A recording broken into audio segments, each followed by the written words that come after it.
এই অনুষ্ঠানখনৰ উদ্দেশ্য কিছু গমে পাইছে, তথাপিও কৈছো যে কেইদিনমান আগতেই এটি গীত মই নিজে লিখিছিলো আৰু সেই গীতটো বকো অঞ্চলত গৈ বিভিন্ন বন্ধু বান্ধৱীৰ লগত লগ লাগি গীতটো ৰেকৰ্ডিং কৰিছিলো। গীতটো ৰেকৰ্ডিং বহুকেইদিন আগতেই শেষ হৈছে, কিন্তু বিভিন্ন কাৰণত মানে ৰিলিজ দিব পৰা নাই, বিভিন্ন অসুবিধা থাকে আৰু ভাবিছিলো যিটো ষ্টুডিঅ'ৰ পৰা ৰেকৰ্ডিং কৰিছিলো তাৰ পৰাই মই মানে ৰিলিজ দিম, সকলোৱে থাকিব, ভাল লাগিব আৰু বহুতো ডাঙৰ ডাঙৰ শিল্পী আছিলে উপস্থিত তাত। কিন্তু কিছু কাৰণত মানে যোৱাকালি মই ঘৰত উভতি আহিলো আৰু আহোঁতে ভাবি আহিলো নিশ্চয় অহা কালি কৰিব পাৰিলে ভাল দিন, কাৰণ বন্ধ, সোমবাৰৰ পৰাতো আকৌ ডিউটি আৰম্ভ। সেই ভাবি অকস্মাতে কৰিলো আৰু আমাৰ ছাৰো উপস্থিত আছে, তেখেতকো ধন্যবাদ জনাইছো, কাৰণ তেখেতকে প্ৰথম জনাইছো যে কামটো কৰিম বুলি, আৰু তেখেতে সঁহাৰি জনাই আজি উপস্থিত হৈছে, ভাল কথা। আৰু যিহেতু আজি গান ৰিলিজ দিম, গানটোৰ জন্মদিন আজি তাৰিখতে জন্মদিন বুলি তেওঁক মানে আমি ধৰি লম আৰু এই গানটো আজিৰ পৰা ৰাইজৰ আগত মেলি দিম, সকলোৱে মানে শুনিব পাৰিব।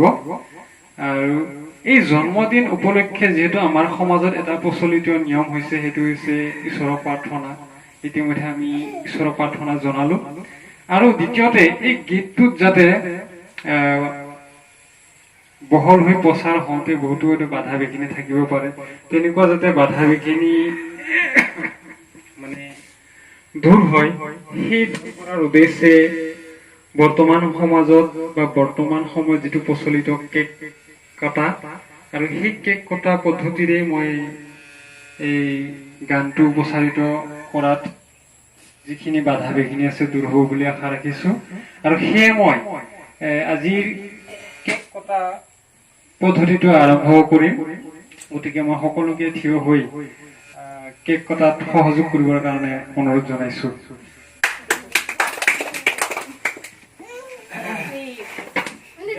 হেপী বাৰ্থডে গাবলে সকলোৱে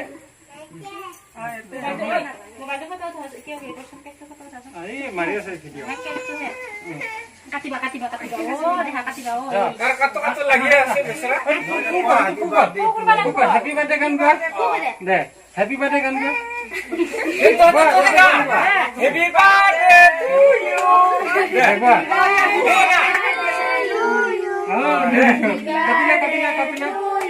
কাটি দিয়া আৰু কটা তালি মাৰা ভাই। হেপী বাৰ্থডে গান গোৱা। এইটো লোৱা তুমি লোৱা, খুৱাই দিয়া, মোক খুৱাই দিয়া,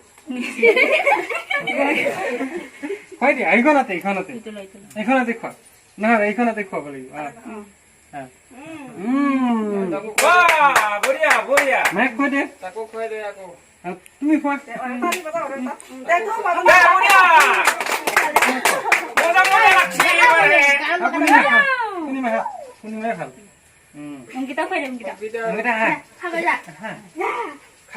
নিয়মটো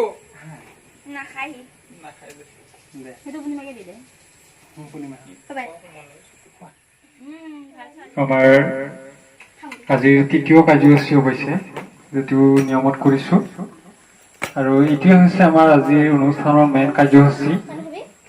এনেকুৱা এটা অনুষ্ঠান একচুৱেলি বিশেষভাৱে কৰিব পাৰিলে ভাল, তথাপিও আমি যিখিনি কৰিব লাগিছে সেইখিনি অৱশ্যে আৰ্থিক অৱস্থাৰ বাবে কৰিব নোৱাৰো, তথাপি যিখিনি মনে প্ৰাণে ইচ্ছা কৰিছে সেনেকে কৰিব বিচাৰিছো।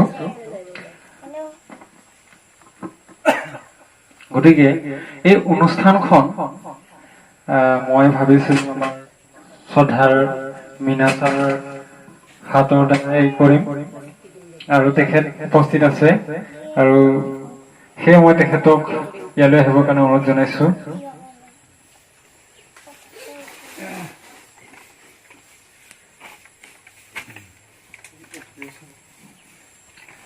লগতে মোৰ পিতৃ দেৱতাকো ইয়াত আহিবৰ কাৰণে অনুৰোধ জনাইছো।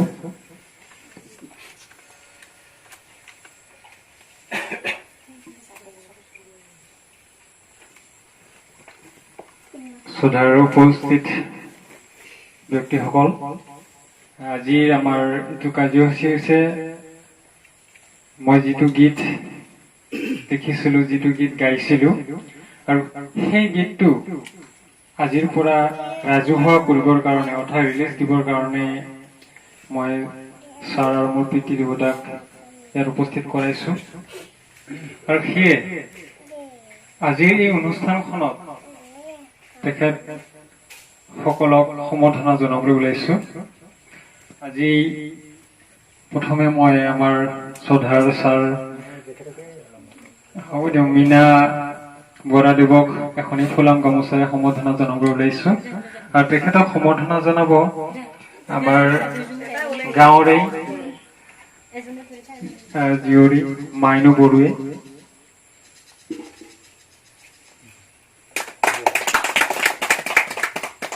আৰু মোৰ শ্ৰদ্ধাৰ পিতৃ দেৱতাক সম্বৰ্ধনা জনাবলৈ মাইনবৰ অনুৰোধ জনাইছোঁ।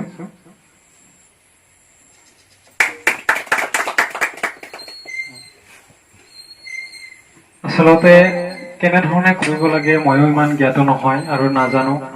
আৰু যিখিনি মানে মনৰ ইচ্ছা সেইখিনি মই নিজৰ ঘৰতে কৰিব বিচাৰিছোঁ, কাৰণ ঠিক তেনেকুৱা প্লেটফৰ্ম অৱশ্যে খুব কম আৰু নাই, তেনেকৈ বনাব পৰাও নাযায় অকস্মাত। সেয়ে মই ভাবিলোঁ ঘৰতেই নিজৰ মানে ইচ্ছা অনুসাৰে নিজৰ ঘৰৰ পৰাই সামান্য হ'লেও এটা নিয়মৰ মাজেৰে মোৰ যিহেতু প্ৰথম গীত অৰ্থাৎ সংগীত জগতৰ প্ৰথম খোজ, সেই খোজটোত যাতে কোনো ধৰণৰ বাধা নপৰে সেয়ে মই এনেধৰণে কৰিব বিচাৰিছোঁ। হয়তো ইয়াতে বহুত ভুল ভ্ৰান্তি হ'ব পাৰে, গতিকে আমি দেৰি নকৰোঁ।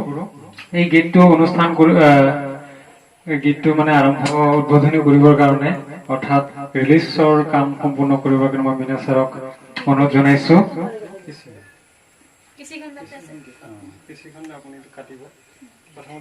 কাটি দিব।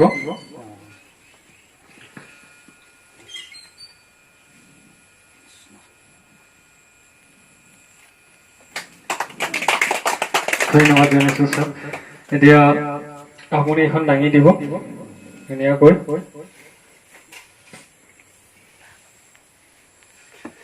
আৰু ইয়াত যিখন আমাৰ অৰ্থাৎ মোৰ ফটো সহিতে গীতটোৰ নাম আৰু গোটেইখিনি লিখা হৈছে, আৰু সেইখন দুইজন ব্যক্তিকে মই দাঙি ধৰিবৰ কাৰণে অনুৰোধ জনাইছোঁ ৰাইজৰ আগত।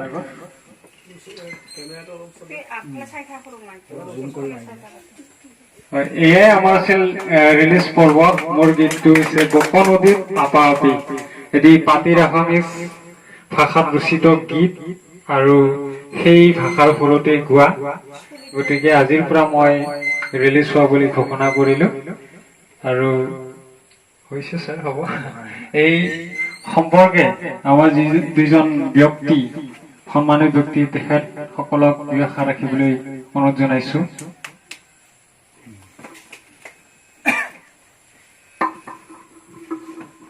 নমস্কাৰ। উপস্থিত শ্ৰদ্ধাৰ সংগীত প্ৰেমী গণ্যমান্য ব্যক্তিসকলৰ প্ৰমুখ্যে উপস্থিত থকা মোৰ লগৰে দুগৰাকী শিল্পী ভূপেন নাথ আৰু বিজু শইকীয়া, লগতে আন এজন মোৰ লগৰ সংগীত শিল্পী জয়নাল গাঁওখোৱাদেৱ, জয়তে মই সকলোলৈকে শ্ৰদ্ধা নিবেদন কৰিছোঁ। আজি এটি বৰ শুভক্ষণত আমি আহি উপনীত হৈছোঁ। মোৰ ভাতৃপ্ৰতিম বুলিয়ে কৈছোঁ, খনিন বড়ো। তেওঁ এটি গীতৰ উন্মোচন আজি কৰিছে। গীতটি মোক তেওঁ আগতে দেখুৱাইছিল, গীতৰ কথা সুৰ গাই শুনাইছিল, খুব ভাল হৈছে। স্থানীয় কি ভাষা কয় এইটো, পাতি ৰাভা ভাষাত তেখেতে গীতটি বনাইছে। বৰ সুন্দৰ হৈছে গীতটি। আৰু এই গীতটি আজি তেওঁ ঘৰৰ পৰাই আৰম্ভ কৰিছে ৰাজহুৱা কৰিবলৈ। খুব সুন্দৰ চিন্তাধাৰা। এখন ডাঙৰ সমাজত তেখেতে আৰম্ভণিতে উলিয়াই দিবলৈ বিচৰা নাই, সৰুৰ পৰা ডাঙৰ হোৱাৰ চিন্তা। তেখেতৰ এই প্ৰয়াসক মই শ্ৰদ্ধা জনাইছোঁ। আৰু এই অনুষ্ঠানতেই মই তেখেতৰ উত্তৰ কামনা কৰি ঈশ্বৰৰ ওচৰত প্ৰাৰ্থনা জনাইছোঁ, তেখেতৰ এই সংগীত জীৱন যাতে বহুলভাৱে প্ৰচাৰ হয়, সংগীতৰ ক্ষেত্ৰখনত যাতে এটি বিশেষ স্থান অধিকাৰ কৰিবলৈ তেওঁ সক্ষম হয়, তাৰ বাবে মই ঈশ্বৰৰ ওচৰত প্ৰাৰ্থনা জনাইছোঁ। আৰু আজিৰ এই অনুষ্ঠানৰ তেওঁৰ গীতটিৰ শুভ উদ্বোধনী কৰিবলৈ পাই মই নিজকে ধন্য মানিছোঁ, কিয়নো তেওঁ উঠি অহা এজন নবীন শিল্পী। তেওঁৰ গীতটিও বৰ সুন্দৰ হৈছে, ৰাইজে শুনি ভাল পাব, গতিকে সকলোৱে গীতটি শুনিব। মোৰ বিশ্বাস গীতটিয়ে সমাদৰ লাভ কৰিব ৰাইজৰ ওচৰত। মই ইমানকে কৈ মোৰ বক্তব্য সামৰণি মাৰিছোঁ। ধন্যবাদ।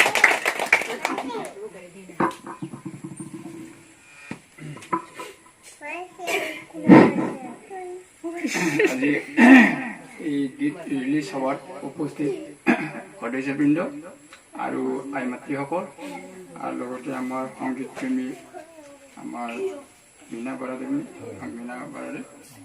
আপোনালোকক আন্তৰিক শুভেচ্ছা জনাইছোঁ।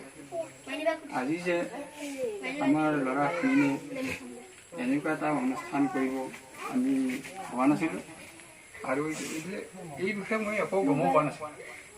কালি গধূলিহে অকণমান গম পাইছোঁ। আৰু যিহেতুকে তেখেতে যিখিনি আগ্ৰহ কৰি ওলাইছে এই গীতৰ বিষয়ে বা সংগীত বিষয়ে, আমি ঈশ্বৰৰ ওচৰত আমি প্ৰাৰ্থনা জনাইছোঁ যাতে তেখেতৰ যিটো ইচ্ছানো মনৰ যিটো ইচ্ছা সেইটো যে পূৰ হয়, এই মই ঈশ্বৰৰ ওচৰত প্ৰাৰ্থনা জনাইছোঁ। আৰু মই এইখিনিকে কৈ ইমানকে সামৰণি মাৰিছোঁ। মই সন্মানীয় ব্যক্তি দুজনক আসন গ্ৰহণ কৰিবৰ কাৰণে অনুৰোধ জনাইছোঁ। উপস্থিত ব্যক্তিসকল, আজি যিহেতু মোৰ গানটো উন্মোচন হৈ গ'ল, এই গানটো মই নিজৰ চেনেল, ইউটিউব চেনেল বুলি কয়, যিহেতু আজিকালি ডিজিটেল যুগ হোৱাৰ কাৰণে আমি নিজৰ গান নিজৰ মানে যিখিনি পাৰদৰ্শিতা নিজেই শ্বেয়াৰ কৰিব পাৰোঁ, নিজাকৈ একোটা চেনেল খুলি বা বেলেগৰ চেনেলৰ দ্বাৰাও। কিন্তু আগৰ সময়ত এনেকুৱা ব্যৱস্থা নাছিল কাৰণে এটা গীত গোৱা বা ৰিলিজ দিয়া এটা খুব ডাঙৰ কাম আছিলে, কিন্তু আজিকালি খুব সহজ হৈ পৰিল। গতিকে খনিন মিউজিক এণ্ড আদাৰ্ছ ইউটিউব চেনেলতেই আপোনালোকে পাব। বিশেষ দীঘলীয়া নকৰোঁ, যিহেতু গানটো উন্মোচন কৰা হৈ গ'ল নহয় জানো, এতিয়া গানটো এবাৰ শুনিব পালে ভাল হয়।